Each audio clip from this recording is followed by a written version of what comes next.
Hi guys, kumusta? So ikaw ba ay gustong mag-abroad? So itong mga tips na ibibigay ko sa iyo, ito ay makapagpatibay sa iyo. Maniwala ka o sa hindi. Basta pakinggan mo lang to. Totoo dahil ito ay experience ko na naranasan ko na. Kaya i-share ko sa inyo ito.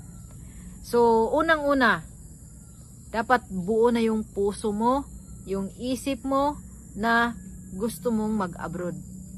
Na gusto mong magtrabaho sa ibang bansa para sa pamilya mo. And shout out pala, bago kayo mag-abroad, sa lahat dyan na gustong mag-abroad na kayo habang wala pa kayong anak. Yung boyfriend, girlfriend nyo, madali lang yan. Kapag mag-abroad kayo na may anak na kayo, yan yung pinakamahirap. Dahil danas ko yan. Itong isi-share ko sa inyo dito, ito ay real experience ko to. Kaya gusto kong i-share sa inyo para mapag-isipan ninyo talaga kung tutuloy ba kayo mag-abroad o hindi. So unang-una, dapat buo yung puso mo, isip mo na mag-abroad ka. Dahil dito pa lang sa Pinas, pagkuha pa lang ng mga requirements, sobrang hirap na. Pabalik-balik sa office, magti-training, mag-medical. Halimbawa kung sa Taiwan ka, training, medical, mag-OWA, pabalik-balik sa office, follow up. Mahirap na. Lalong-lalo na sa mga wala pang passport na magpa-passport pa. Mahirap.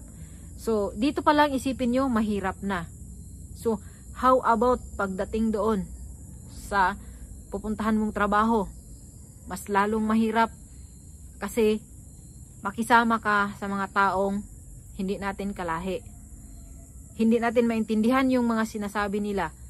Hindi natin maintindihan yung inuutos nila. Hindi natin maintindihan yung pagkain nila. So, sobrang hirap. Marami kasi ang mga umuwi pagdating doon 1 linggo, 2 linggo, umaayaw na sa trabaho. Kasi bakit? Hindi pa siguro buo yung loob nila na kung ano yung dadatnan nilang trabaho doon. Kapag nandoon na kayo sa abroad, isipin nyo na may utang kayong iniwan. Kasi mostly sa mga nag-abroad, 90% nakautang yan. Maniwala kayo sa hindi. So kung hindi kayo nakautang, good job. Dahil kung may pera kayo sa pag-apply, advantage sa inyo. Dahil kung uuwi kayo, wala kayong utang. Pero sa may mga utang, isipin nyo lang, yung utang nyo, paano nyo bayaran kung uuwi kayo dahil hindi nyo na kaya yung trabaho. Sabi ko nga, pag buo yung isip mo at puso mo, pagdating doon, kakayanin mo yung trabaho mo dahil buo na yung puso at isip mo nung umalis ka sa bansa natin. Kaya pagdating doon, buo na yung desidido na ka kung ano yung madatnan mong trabaho doon. Ngayon, kung hindi, uuwi ka, paano yung mga utang mo na inutang mo para lang maka-abroad ka? Ito lang ha, kahapon lang may nakachat ako sa TikTok. Nagtanong siya kung paano mag-break contract, wala bang babayaran. So tinanong ko siya, bakit ka mag-break contract? Matagal ka na ba dito? Sabi niya, 1 linggo pa lang siya. So sabi ko, wala kang utang. Meron na siyang utang, 135,000. So sabi ko, paano mo yan bayaran kung uuwi ka? Sabi niya, hindi kasi kaya ng katawan ko. Masakit daw yung katawan niya dahil mabigat yung trabaho. At yung mga kasama daw niya, ang papangit na ng mga ugali. Tapos, hindi daw talaga niya yung environment. So sabi ko sa kanya, tiisin mo. Kaya advice ko sa inyo, pagdating nyo sa site ng trabaho nyo, tiisin nyo kung ano yung hindi nyo kaya, kakayanin nyo pag nandyan na kayo sa harap. Kasi buo pag sinabing buo yung puso't isip mo sa trabaho, kakayanin mo yun. Kasi pagdating doon, hindi natin sila maintindihan. Yung utos, yung pagkain. Tayo ang mag-a-adjust kasi tayo ang nandoon. Itong sinishare ko sa inyo, real ko tong experience para kung kayo ay pumunta sa abroad, ay maisip nyo tong sinasabi ko sa inyo.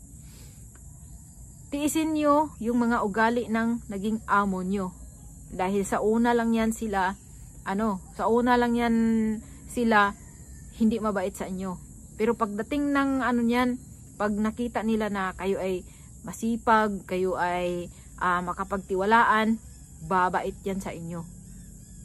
So, hindi nyo na maisipang uuwi. Unang linggo, 2 linggo, 1 buwan, papasok pa yan sa isip nyo, uuwi. Pero, pagtibayan nyo yung puso at isip nyo na magtatrabaho ka para sa pamilya mo, talaga, may isusurvive mo yan.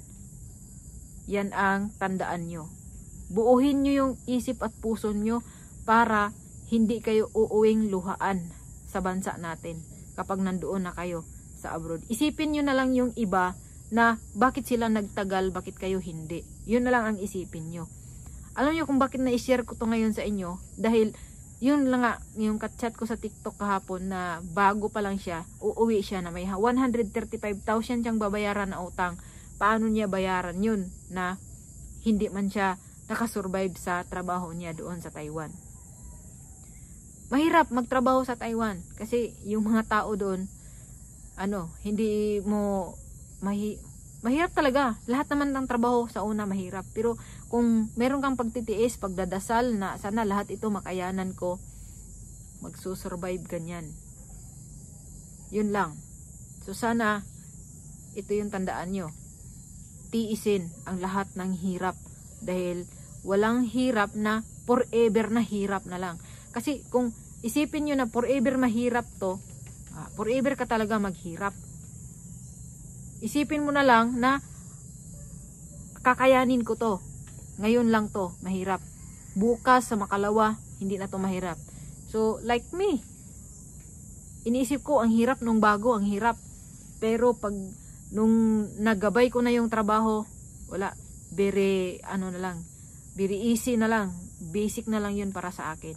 So yun lang, maging buo yung isip at puso nyo pag nag-abroad kayo.